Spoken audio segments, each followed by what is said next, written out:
Kind of a random video for you guys. I was actually sitting home watching a UFC fight, and I decided to hop on YouTube and talk a little boxing. Why not? So look, I came up with a list, and I was gonna probably make the video, I don't know, tonight or tomorrow, but I was like, you know what? We'll do it now. We'll do it now. Kind of a top, maybe a top 10 things that you should know. Important things, I think, things to take into consideration, things to think about. When you're bored, run it through your head, right? And I came up with a list. But first, let's backtrack a bit, shall we? Let's backtrack. If you guys listened to my earlier videos like a year ago, I talked a lot about resumes and punch stats, and I got really deep in the numbers. I was kind of a numbers guy, and I'd almost forgotten the body of work from Canelo, because I broke it down in multiple videos. I did like a resume breakdown, but I was thinking about it today. Actually, I was just random thoughts, whatever. Mosley, Cintron, Gomez, Lopez, Trout, Mayweather, Angulo, Irizlandi Lara, James Kirkland, Cotto, Khan, Smith, Chavez, right? And I started thinking, the catchweights. I forgot all about the Canelo catchweights, the 155-pound catchweights, And then I went back, I thought even further back to Josito Lopez, right? Josito Lopez. And, basically a career welterweight, pulled up to fight Canelo, lost in the 5th round, TKO. Austin Trout, older veteran. Mayweather got completely schooled by Mayweather.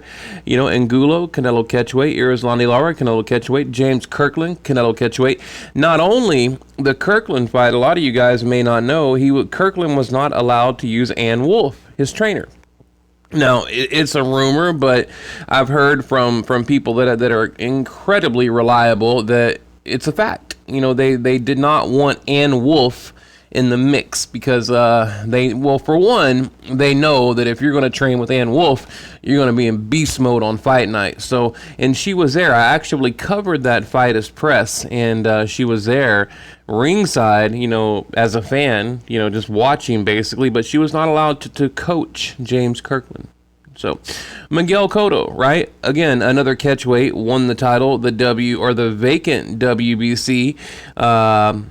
We know what happened later, vacated, ducked Gennady Golovkin. And then, all the talks for Golovkin Canelo started around that Cotto fight. And remember, Golovkin was paid step-aside money by Miguel Cotto. And, he accepted it. He took it. Canelo vacates, right? We're thinking, okay, we got a new player at middleweight, and then boom, Amir Khan, out of nowhere, a career light welterweight, actually a career light welterweight with only two or three fights at welterweight, going into a fight with basically a light heavyweight. So you got a guy, Amir Khan, glass jaw, right? Fight night, up against Sergey Kovalev. You might as well call him Sergey Kovalev on fight night. And we know the rest. Liam Smith, whatever. Julio Cesar Chavez Jr., I covered that fight as well as press. And you guys can check out the footage on my channel. Another joke, 164.5 catch weight. I don't know. I started just thinking about it again today, and I was like, damn. This dude, man, like the catch weights, like pulling up Lopez, right? Fighting a career welterweight. And, I don't even want to hear anything about Kell Brook. I mean, Brook is a natural light middleweight. Gennady Golovkin is a small middleweight. It's pretty much even in my mind, okay? Pretty much even. There's no comparing Canelo Khan to Brook Golovkin. So, I hear that a lot. So, hang on real quick. Okay, excuse me. Look, I'm pretty much live here. And here, let me see if I can, hang on, let me try something real quick. I told you guys that I'm watching a UFC fight on mute. Let me see if I can get to it. I think I can. There we go. Bam. See, I'm at home watching a UFC fight. And, I'm not a big fan of UFC. But anyway, here, I'll show you my picture of Canelo while I'm at it. That's my Canelo. It's kind of dark in here or whatever. But anyway, you guys get the picture. There's my dog. Dolly. What are you doing, pup? Some boxing gloves. I did a little training earlier today. I know it's dark in here. Whatever. I don't want crazy people seeing my house anyway. But, yeah, back to what I was saying. Oh, by the way, Bam got a new TV, 50-inch Vizio.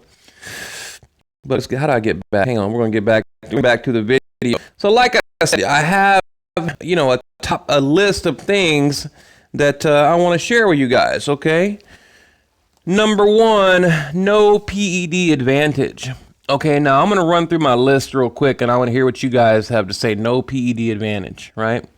I think Canelo coming off the clenbuterol, and it's a fact. I'm not trying to be comical or whatever. The dude got busted. He's caught, got busted. Now he's going to be tested because he said as soon as they sign the contract, he'll test, right? So he will be tested. So we know he's going to be clean. He's going to have to be clean. Now, if he gets caught, could you imagine if this dude pops dirty again, like during the training camp? Oh my God. Ring rust number 2. Okay. Number 2, ring rust. Okay. Canelo out of the ring for a year. Now you could say Gennady Golovkin, he's been out of the ring for a year too, because he has Vanez Marty Rosen.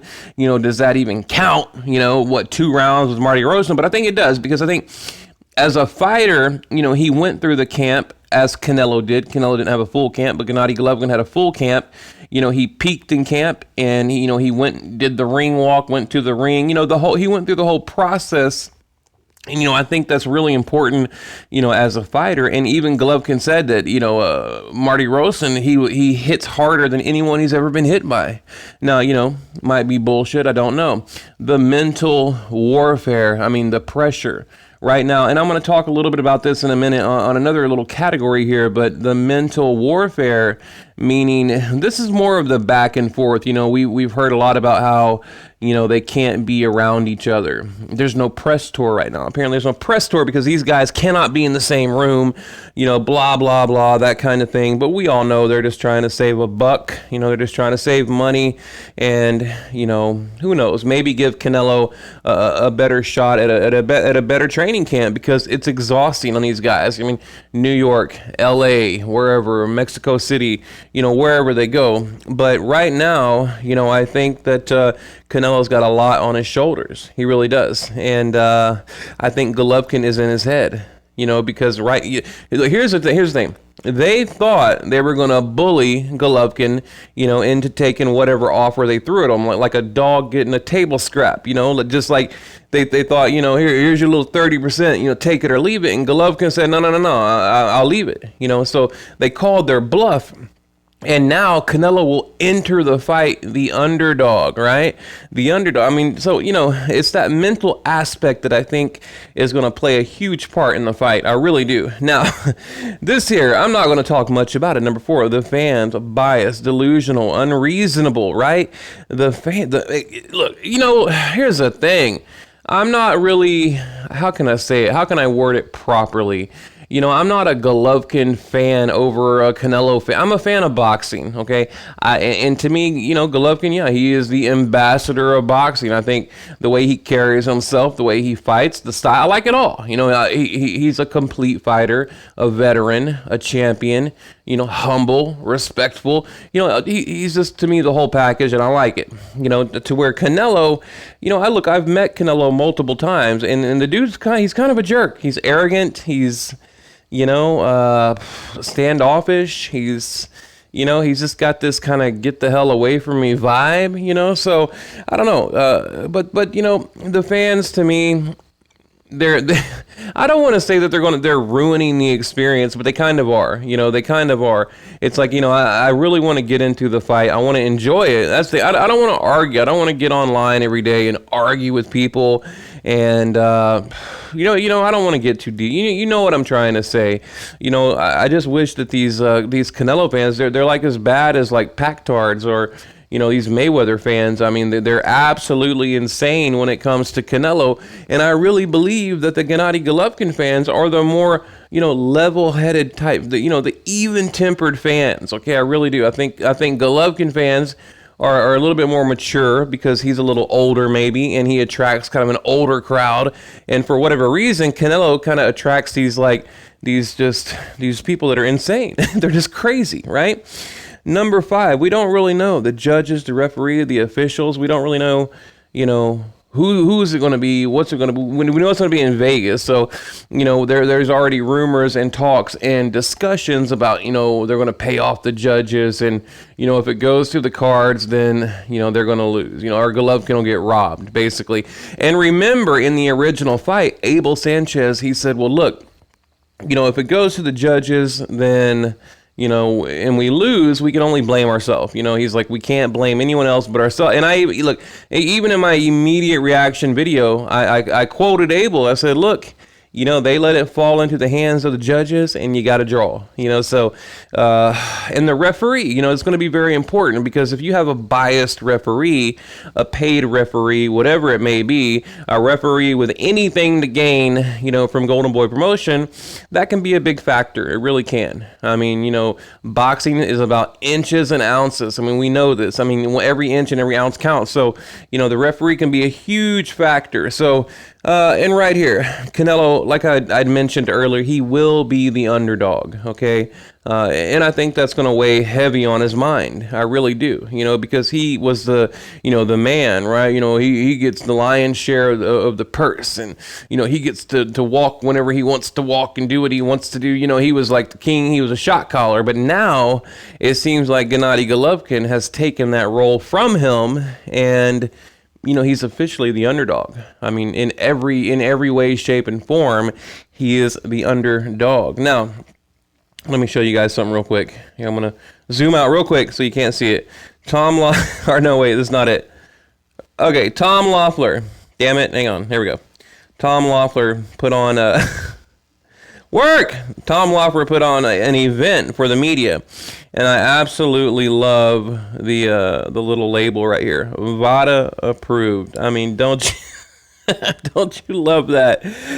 So Tom Loeffler did a deal for the media. They're serving steak, and it is VADA approved. I mean, look, I pray and I hope that Canelo gets this picture, because to me that would just be hilarious. I mean, look, you got to have fun, guys. You got to have a little humor. Got to have a little fun. So, yeah, right here, 360 Boxing Promotion. The steak is ready at the Gennady Golovkin Media Luncheon. Watch the live stream on Gennady's. And by the way, what they're talking about here, if you go to Facebook, go to Golovkin's his page, they had like a little press event, and this is what they're going to do. As far as like media, this is all they're going to do up until the weigh-in. So, pretty much you're going to have to rely on people like me and other YouTube channels, to bring you anything. And I'm sure they'll be on ESPN, they'll be here, they'll be there, they'll be all over, the Mexican stations and everything. But basically, I think independent media is going to carry the load on this one. So, which, hey, it's fine with me. Now, I am incredibly disappointed they're not doing a press tour like I mentioned earlier. I had every intention and every plan on covering the fight, but I mean, I'm not going to Vegas. I simply can't. I mean, I have a life. I can't just up and leave and go to Vegas when I want. So, but anyway, guys, just a random video. I'm going to throw it out there, see what you think, but... And I want to say thank you. Let me end it here. Thank you for all the support for the channel. The channel's really growing, and it's growing fast. I mean, it's doing better than I could ever imagine. I thought I might have maybe 1,000 people if I was lucky. And by the rematch, by September 15, I believe we'll break 10,000. I really do. So, thank you.